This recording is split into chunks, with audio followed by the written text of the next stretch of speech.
by Baird beer. When they came to us and they drank beer at the tap rooms and they talked to us, wow, this is what we want to do with our lives. So they went back to Lexington, Kentucky. They did their due diligence. Nate's the brewer, the lead brewer. He worked at the Kentucky Brewing for 3 years. DH, his partner, sort of the manager and the chief sales guy. He went and ran a series of pubs and restaurants for 3 years. So they really got back and they got their hands dirty. They learned about brewing. They learned about pub management. And they continued to consult with us. Eventually, it became Country Boy Brewing in Lexington. The genuine collaboration should start with, wow, you generally want to brew together.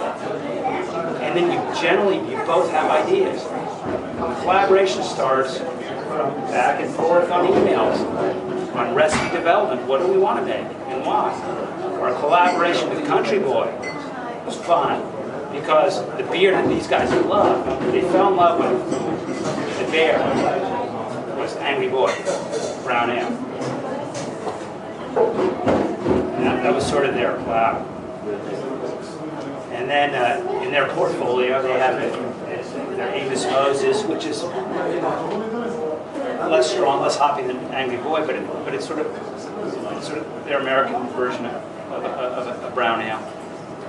And so they came up like, we love Angry Boy, and our Amos Moses is a brown. What about Angry Moses? So the name, wow, the name's done. If the name's good, then the rest of it will work out. But when it gets to international beer anyway, the logistics of it is just unbelievable.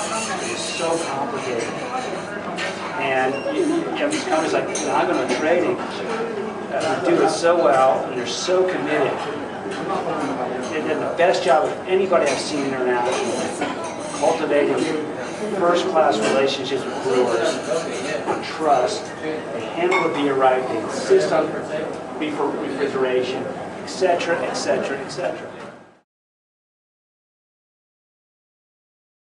You think while you drink, you sort of know what does it taste like. If I had to describe what it tastes like, how would I describe it? Describe it to yourself. When you ask a person to describe what a beverage tastes like for the first time, they never thought about it. All of a sudden, in their native language, they can't come up with an adjective. Think like you drink and try to describe what you're experiencing. And man, if that doesn't start to open up the world to you, once you can sort of fix an adjective to what you're tasting, you start to taste more human.